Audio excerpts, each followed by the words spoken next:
오늘은 주마카세 시리즈 최상의 요리라는 제목으로 하나님 말씀 전하겠습니다. 세계인이 뽑은 2024 베스트 음식 중에 우리나라 음식이 있습니다. 우리나라 음식 중에 어떤 음식일 것 같으십니까? 떡볶이, 김밥, 의외로 삼겹살입니다. 삼겹살이 32위에 랭크되어 있습니다. 삼겹살 진짜 맛있지 않습니까? 근데 32위밖에 안 됩니다. 그러면 1위는 대체 뭐야? 이렇게 좀 보게 되지 않겠습니까? 1위는 뭔가 하면은 콜롬비아의 레초나라는 음식이라고 합니다. 통돼지 구이라서 그 안에 살은 이렇게 찢어서 볶음밥하고 같이 먹고 껍질과 함께 곁들여 먹는, 뭐 얘기만 들어도 사실 그 맛있을 수밖에 없는 그런 음식인데요. 그런 맛있는 음식을 먹을 때 우리가 가끔 그런 생각을 합니다. 이 음식 좀 계속 먹을 수 있으면 좋겠다. 배가 안 불렀으면 좋겠다. 어떤 음식을 먹을 때는 배부르는 것이 좀 아쉬운 그런 경험을 하게 됩니다. 우리가 코로나가 한창일 때 우리 밖을 나갈 수가 없으니까 그때 유튜브 컨텐츠가 이렇게 급상승하지 않았습니까? 근데 과거에 그 TVN인지 어디에서 했던 백종원 씨가 진행한 프로그램 중에 스트리트 푸드 파이터라는, 제가 발음이 이제 콩글리시라서 스트리트 푸드 파이터라는 그 프로그램이 있는데요. 이게 세계 곳곳을 다니면서 백종원 씨가 경험했던 음식 중에 추천할 만한 음식들을 이렇게 소개하는, 굉장히 그 맛있는 음식들이 많이 나오는 그런 프로그램입니다. 근데 그것이 이제 어떤 영상의 클립으로 이렇게 편집이 되어 가지고 어떤 거는 1시간짜리, 어떤 거는 뭐 1시간 반짜리, 30분짜리 이렇게 영상이 올라오는데, 그게 코로나 때 사람들이 여행을 못 가고 음식을 마음껏 먹을 수가 없으니까 조회수가 엄청나게 많이 늘어난 겁니다. 저도 이제 그 영상을 보면서 세계에 이렇게 다양하고 맛있는 음식이 있구나. 제가 그 가운데 꼭 가고 싶은 나라가 그 대만입니다. 대만에 이렇게 맛있는 게 많고, 홍콩에 이렇게 맛있는 게 많고, 꼭 가보고 싶다. 이런 생각을 하게끔 정말 세상에 맛있는 음식이 많다라는 것을 느꼈습니다. 지금도 생각나는 음식이 몇 가지 있는데 나중에 꼭 기회가 되면은 가서 제가 꼭 먹어보겠습니다. 이처럼 그 우리 인간에게 음식이라는 것이 주는 영향력이 굉장히 큽니다. 특별히 우리 한국 사람이 먹는 것을 참 좋아하지 않습니까?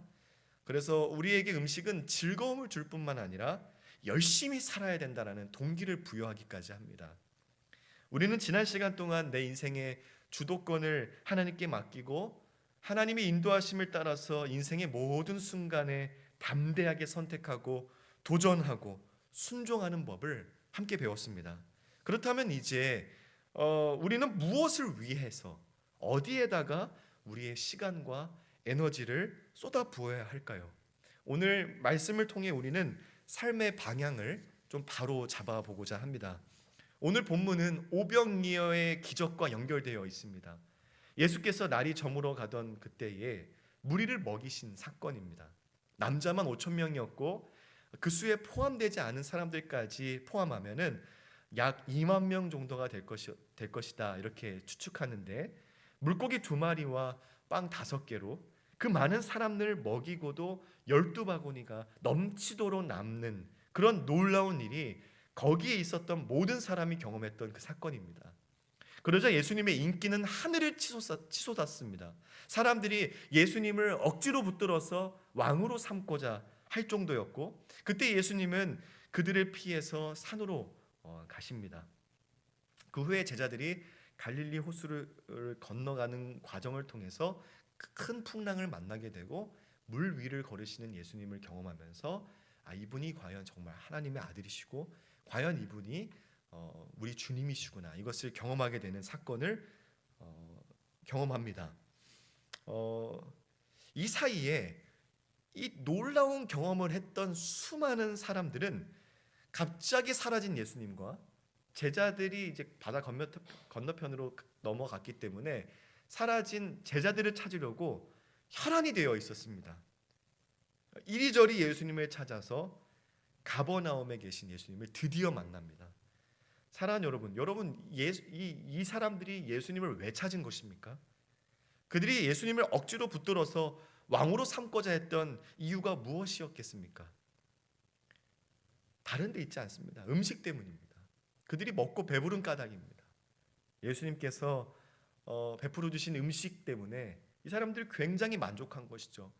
이분이 우리의 왕이 된다면 적어도 우리는 굶어 죽지 않을 수 있겠다. 병도 고쳐주고 귀신도 내쫓아주고 음식도 막 만들어내고, 야, 이런 왕이 어디 있습니까? 그러니까 임금을 삼으려고 한 겁니다. 어떻게 해서든 예수님께 붙어 있으려고 한 것이죠. 이들의 그 다급함, 그 간절함, 어쩌면 그 광기 어린 모습을 잘 보여준 대목이 오늘 우리가 함께 읽었었던 25절입니다. 라삐여, 언제 여기 오셨나이까? 그 급함이 느껴지지 않습니까? 얼마나 다급하게 예수님을 찾아 헤맸는지 느껴지는 대목입니다. 이들이 예수님을 찾기 위해서 얼마나 애썼는지 이틀을 꼬박 수고해서 겨우 찾아냈습니다. 그 중에서는 식소들을 다 이끌고 나온 사람들, 아픈 몸을 이끌고 나온 사람들, 혼자서는 움직이기 어려운 나이 많은 사람들, 병든 사람들, 그들을 또 이끌고 나온 돕는 사람들, 여러 부류의 사람들이 있었을 텐데 그들이 이틀간 예수님을 찾기 위해서 얼마나 많이 수고했겠습니까? 그런 그들에게 예수께서 참으로 단호하게 말씀하십니다. 오늘 26절입니다. 예수께서 대답하여 이르시되 내가 진실로 너희에게 이르노니 너희가 나를 찾는 것은 표적을 본 까닭이 아니요 떡을 먹고 배부른 까닭이로다. 이렇게 대화가 이루어지는 겁니다. 예수님 언제 여기 오셨습니까? 저희가 예수님을 찾으려고 얼마나 애썼는지 아세요? 왜 찾는데? 예수님이 그렇게 좀 차갑게 이야기하시는 것이죠. 왜 찾는데? 왜 그렇게 수고했냐라는 것입니다. 너희가 무엇 때문에 나를 찾아 헤맸느냐라는 것이죠. 예수께서 그리스도라는 것을 믿는 그 일 때문인가? 아니면 단순히 그들의 필요와 만족 때문인가? 예수님은 그것을 묻고 계십니다. 그러면서 예수님이 하신 말씀이 참으로 중요합니다. 27절의 말씀 우리 같이 한 번 더 읽어보겠습니다. 시작. 썩을 양식을 위하여 일하지 말고 영생하도록 있는 양식을 위하여 하라. 이 양식은 인자가 너희에게 주리니 인자는 아버지 하나님께서 인치신 자니라. 아멘. 썩을 양식. 이때의 양식은 음식과 먹는 행위를 모두 포함하는 단어를 사용하고 있습니다. 그리고 썩다라는 단어에 담긴 의미는 지금도 계속 썩어가고 있는 음식이라는 것을 포함하는 그런 의미입니다.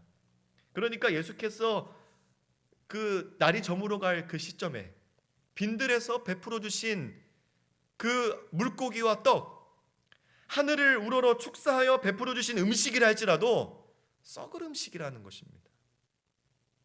이들이 지금 예수께서 주신 음식 때문에 이틀간을 그렇게 수고한 것인데 그거 썩을 양식이야. 그거 얻으려고 수고하지 마. 삶의 방향을 음식에다 두지 마.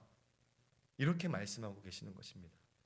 그런 예수님은 이제 새로운 양식으로 그들의 방향을 전환시켜 주십니다. 영원히 썩지 않는 음식. 그들이 빈들에서 먹은 양식은 썩을 양식이지만 예수님이 주실 또 다른 양식은 영원토록 있는 양식이라는 것입니다. 이때 원어 그대로의 의미는 영원이라는 뜻을 가졌다라기보다는 앞으로도 계속 머물러 있는, 지속되는 이런 뜻을 가지고 있는 단어입니다. 그러니까 지금도 썩어가고 있는 양식, 거기에 방향을 두고 초점을 맞추어서 인생을 살지 마. 계속 남아있고 변하지 않는 그런 영원한 양식을 내가 줄 거야. 그 양식을 위해서 이제는 그 양식을 위해서 수고하고 애쓰고 일하고 살아가라. 예수님이 그렇게 말씀하시는 것이죠. 그러자 무리가 묻습니다. 그러면 우리가 어떻게 하나님의 일을 할 수 있습니까? 영원히 있는 음식이 하나님의 일과 관련이 있다는 것을 금방 알아차렸습니다. 하나님께서 주시는 영생 양식을 얻으려면 하나님의 일을 해야 함을 연결시킨 것이죠. 이것은 오늘날도 마찬가지이지만은 당대 유대인들에게는 당연한 사고의 연결이었습니다.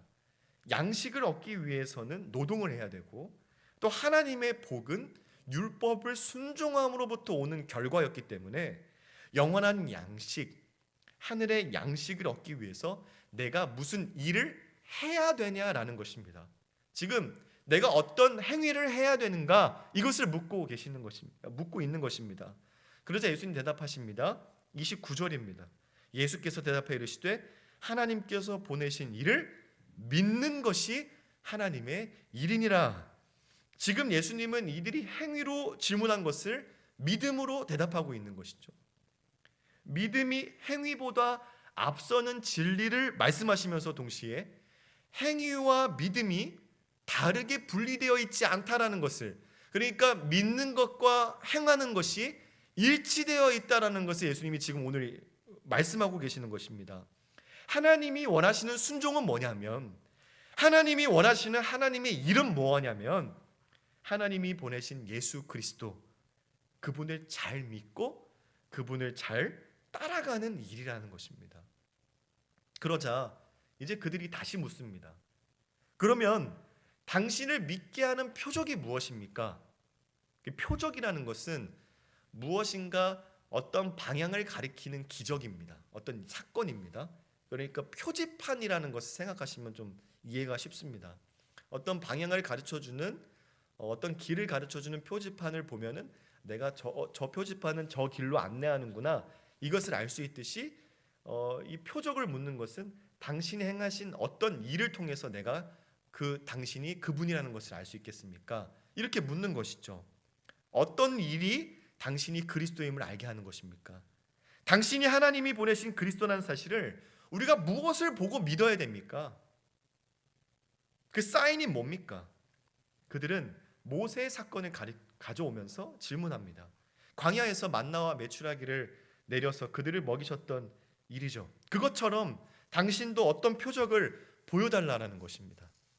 빈들에서 주신 음식도 예수님이 주신 음식이고 또 다른 영원한 음식도 예수님이 주시는 음식이라면, 앞서서 빈들에서 그들이 경험한 음식은 앞으로 주실, 또 예수님이 어떤 분이시라는 것을 가리키는 표지판의 역할을 하는 그런 사건이었다라는 것을 우리가 생각할 수 있죠. 그러나 이 당시에 무리는 거기까지 생각할 수가 없었습니다. 생각하지 못했습니다. 그런 그들에게 예수님은 광야에서 양식을 주신 것은 모세가 아니고 하나님이고, 그 하나님께서 오늘 너희에게 하늘로부터 참 양식을 내려주신다라고 말씀하십니다.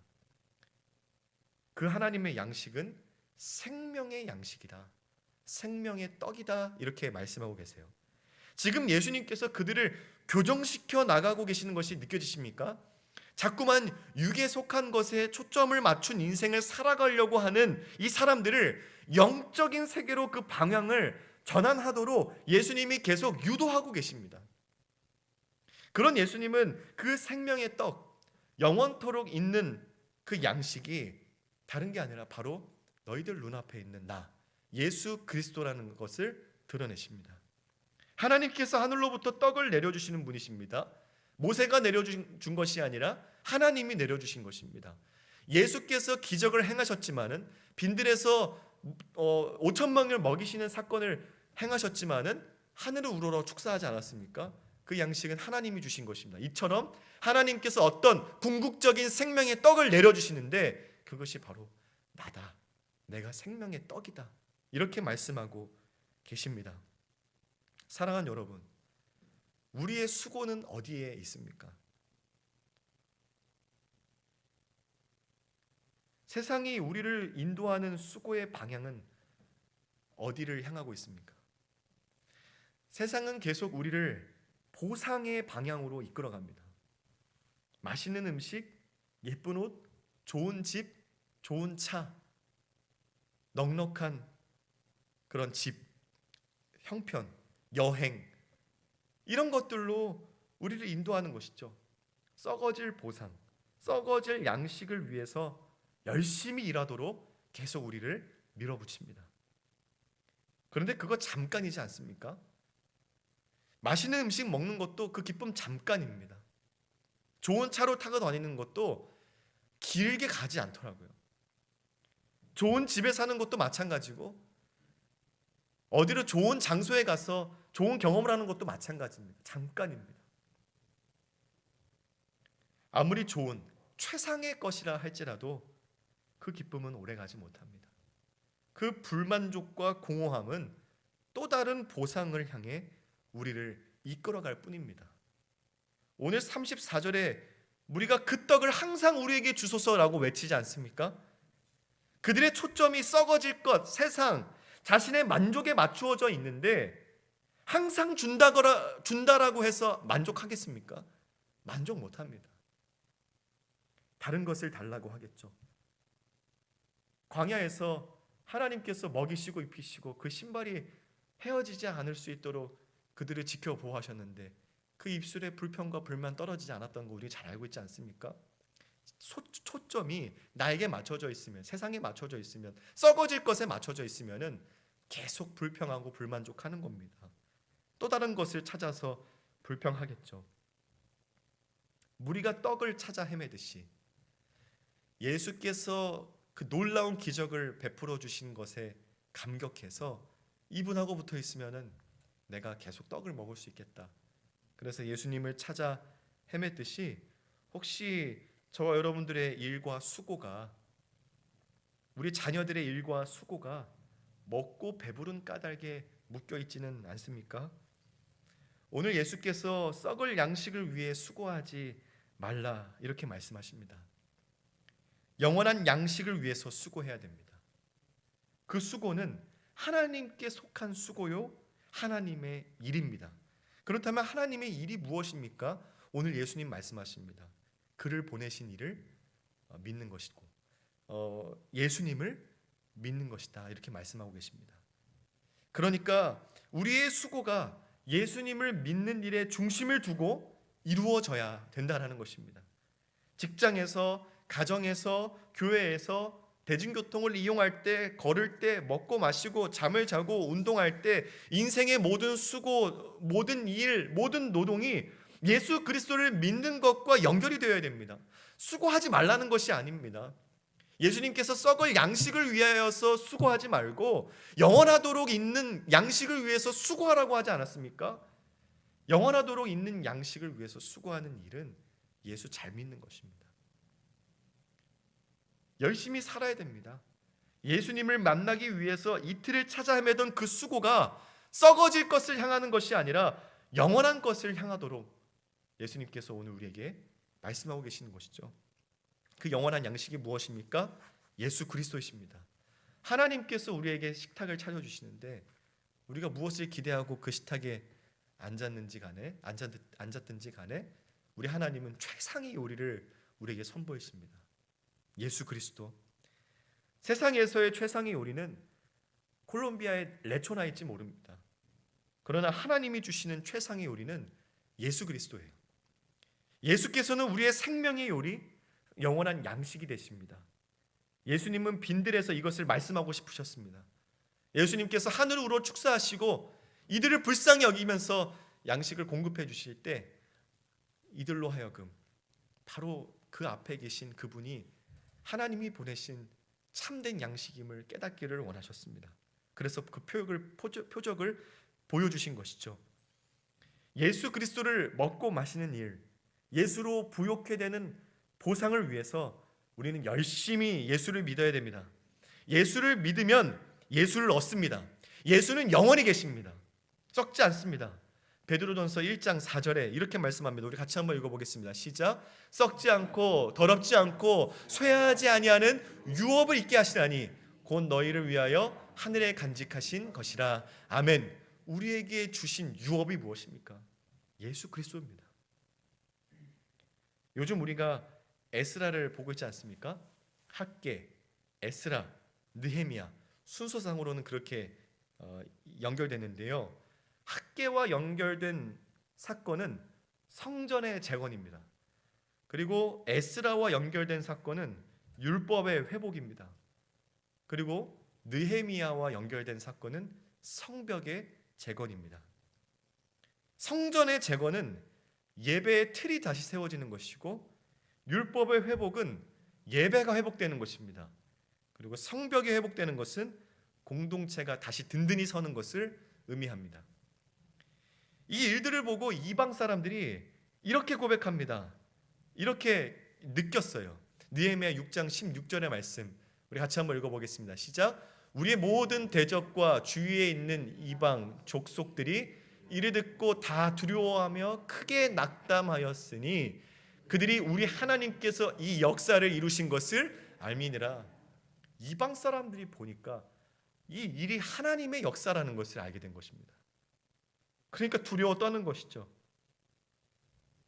역사라는 것은 하나님의 일이요 하나님께서 하신 일이란 뜻인데, 신약에 와서 하나님의 일은 하나님이 보내신 예수 그리스도를 믿는 것으로 연결됩니다.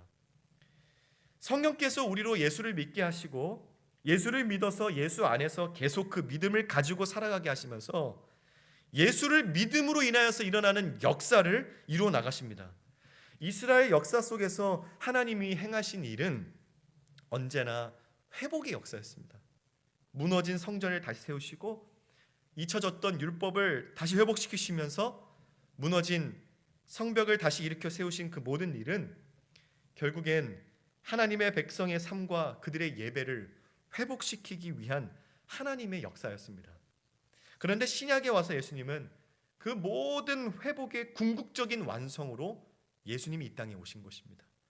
예수님 안에서 성전이 다시 세워졌고 율법이 완성되었고 하나님의 백성이 그리스도 안에서 형성된 세워진 든든히 서가는 교회로서 공동체로서 든든히 서가고 완성되었습니다. 그래서 하나님이 보내신 일을 믿는 것이 하나님의 일이다라는 말씀은 구약의 모든 회복의 역사가 예수 그리스도를 믿는 믿음으로 완성된다라는 의미를 갖게 됩니다. 하나님의 일, 예수를 믿는 일은 단지 어떤 건물을 세우는 일이 아니라 그리스도 예수 안에서 무너진 우리의 삶과 신앙과 공동체가 회복되는 일인 것입니다. 예수님 안에 거하면서 예수님을 먹고 마실 때 든든히 서가는 것이죠. 회복해가는 것이죠. 불만족이 없습니다. 거기엔 영원한 만족만 있을 뿐인 것이죠. 예수를 믿는다라는 것은 예수 안에서 예배가 회복되고 말씀이 살아나고 공동체가 든든히 서는 회복의 역사를 경험하는 것입니다. 그것이 바로 예수 그리스도를 먹고 마시면서 사는 인생 경험하는 그런 일들입니다. 결국 모든 하나님의 역사의 중심은 예수 그리스도가 계시고 그분을 믿는 믿음으로 우리를 인도하십니다. 그래서 우리는 예수 그리스도를 믿는 일에 집중해야 되는 것이에요. 최근 담임 목사님께서 이 믿음과 관련한 시리즈 설교를 오랫동안 하시지 않았습니까? 참으로 중요한 내용들이에요. 예수를 잘 믿도록 돕는 내용들입니다. 예수를 잘 믿을 때 일어날 수 있는 변화들이에요. 예수를 잘 믿으면 어떻게 됩니까? 예수를 더욱더 풍성히 알게 되고 예수 안에서 부욕해 되고 예수를 더욱 많이 가지게 되는 것입니다. 우리가 맡은 바 최선을 다하는 이유는 오직 예수밖에는 없는 것이에요. 세상에는 여러 가지 동기가 있을 수 있습니다. 돈, 가족, 자기 만족, 기타 여러 세상에 속한 보상들이에요. 그러나 주마카스의 인생에는 동기가 오직 하나입니다. 예수 그리스도예요. 예수 때문에 열심히 하는 겁니다. 예수님을 위해서 수고하는 것이죠. 내가 일상에서 감당하는 일들이 예수님을 잘 믿도록 돕는 일들로 잘 연결되어야 됩니다. 오히려 내가 열심히 하는 그 일들로 인해서 예수님과 더 멀어지면 곤란합니다. 우리는 최선을 다할 때 예수 그리스도 안에서 영원한 만족을 누리는 복이 주어집니다.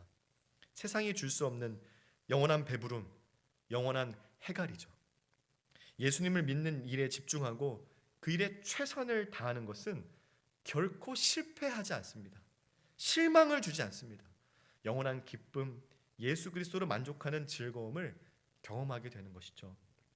제가 친구들 교회 와서 찬양 사역을 감당하는데 최근 몇 년, 1년 전 정도부터 집중적으로 찬양 사역을 좀 더 감당하고 있지 않습니까? 사실은 그 몇 달 하다가 다시 유해 장로님 돌아오실 줄 알았어요. 근데 이제 계속 하게 되면서 여러모로 좀 부담이 있었습니다. 목을 쉬지를 못하니까는 어려움이 있었어요. 그래도 제게 이 사역이 맡겨질 때는 어떻든 하나님께 최선을 다하고자 했습니다. 목에 부담이 가는 것을 최소화할 수 있는 요령이 제게 있어요. 근데 주님을 높여드리고 또 이 강단에 서서 성도님들을 어떻게 해서든 하나님께 좀 더 가까이 이끌고 싶은 그런 마음 때문인지 찬양을 시작하면요 살살 불러지지가 않습니다. 그냥 쏟아내는 거예요. 그것이 어떤 열매를 맺게 될지 나로 하여금 어떤 길로 인도하게 될지 알지는 못했지만은 예수 믿는 일에 매 순간 최선을 다했습니다. 근데 어렵지만은 최선을 다하고 있었어요. 근데 어제 설교를 준비하고 있는데 정말 하나님이 주신 메시지처럼 어떤 성도님으로부터 한 메시지가 왔습니다. 설교를 준비하는 도중에 메시지가 왔어요. 그래서 확인하는데 지난번 이제 마커스 찬양 집회에 다녀온 경험을 이렇게 나눠 주셨습니다.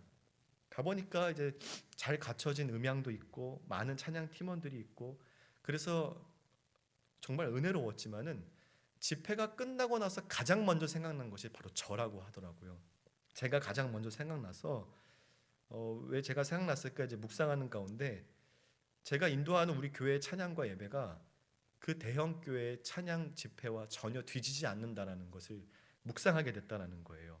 그래서 오히려 더 진실하고 더 따뜻하게 마음 깊은 곳을 울리는 그런 찬양과 예배를 드릴 수 있는 교회가 친구들 교회라는 것을 새삼 느끼게 되었다라고 굉장히 길게 이렇게 메시지를 해주셨습니다. 그러면서 격려와 감사를 아끼지 않아 주셨는데요. 제가 설교를 준비하다가 한참을 멈출 수밖에 없었습니다. 이게 열매가 있을까? 내가 여기서 좀 도움이 되고 있는가? 열심히는 하고 있는데 좀 이렇게 부담은 계속 되고 여러모로 좀 버거운 것들도 있었는데 설교를 준비하면서 예수께 최선을 다하는 영원한 양식을 위해서 수고하는 이 메시지를 준비하고 있는 가운데 하나님께서 이 메시지를 나에게 주시는 것은 나를 먼저 좀 격려하시는 거구나 이렇게 좀 느껴지면서 굉장히 오랫동안 설교를 준비하지 못하고 한참 그냥 좀 묵상하면서 감사하면서 그렇게 있었습니다. 내가 틀리지 않았구나. 하나님 다 보고 계시는구나.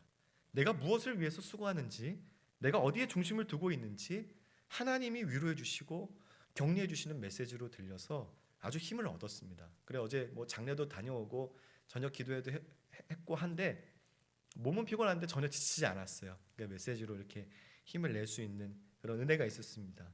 사랑하는 여러분, 예수님을 믿는 일에 최선을 다하는 우리 모두가 될 수 있기를 소망합니다. 교회에서의 봉사, 예배, 모임, 가정에서 맡은 일, 사회에서 맡은 일 모두를 어떻게 하면 더 예수를 잘 믿고 어떻게 하면 다른 사람들을 더 예수님을 믿을 수 있도록 도울 수 있을까 하는 마음을 가지고 임한다면은 당장 눈으로 보이지 않을 수 있지만 기억하십시오. 우리는 결코 다른 길을 가고 있는 것이 아니라 바른 길을 가고 있는 것입니다.